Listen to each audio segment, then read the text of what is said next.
For more, let's go to Glasgow. John Curtice, professor of politics at Strathclyde University, is with us. Thank you for speaking with us here on France 24. You're welcome.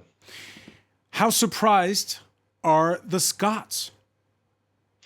Well, I think there is no doubt that this does come as a very considerable surprise. There were a little bit of speculation on the inside of the newspapers as to, well, how much longer would she really go on?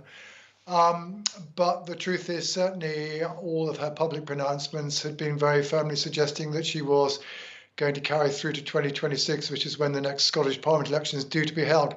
That said, I think some of us, just simply at a human level, have been asking ourselves whether somebody who had been front and center of her country's dealing with the COVID pandemic. She made all the main public announcements. It was upon her shoulders ultimately that the very difficult decisions about what to do rested, decisions of life and death.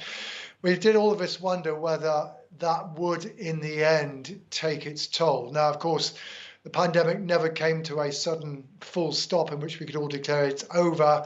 It's gradually been meandering into the sands, though probably still not entirely gone. But maybe now, a few months later, Nicola Sturgeon has finally realised the toll that's taken. That's certainly the part of the story that she's given us.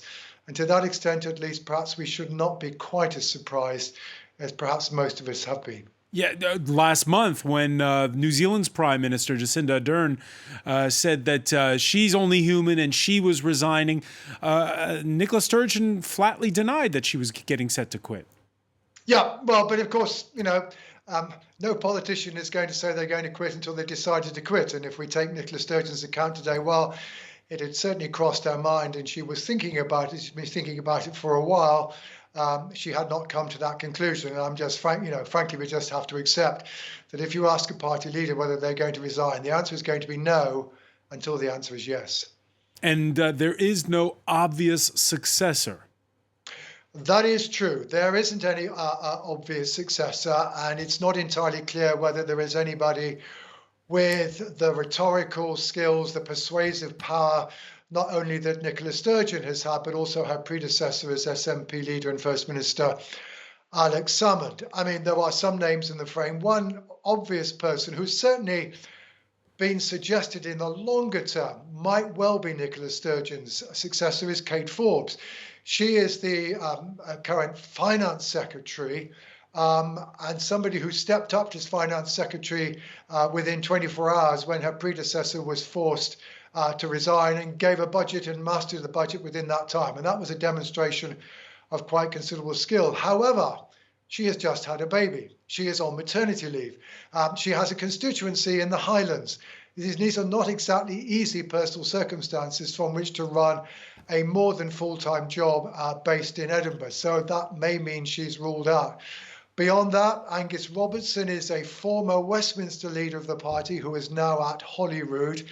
But he's not been that high profile since he's moved to Edinburgh. And then there are a variety of other names, but none of them widely known amongst the public. And just very briefly, John Curtice, you and I are old enough to remember when Scotland was a Labour stronghold. Is this good news for the Labour Party? Well, it might be. If as a result of this, the SNP have a less effective leader, that the party's divisions over what should happen about its independence strategy and whether or not it should be fighting the next Westminster election as a referendum, whether they are exposed, the party remains divided, etc., that might be good news for Labour. On the other hand, perhaps somebody will emerge out of the election who can unite the party, does in fact prove that they can communicate effectively with the Parliament, in which case the whole game will all start off again. John Curtice, many thanks for speaking with us from Glasgow.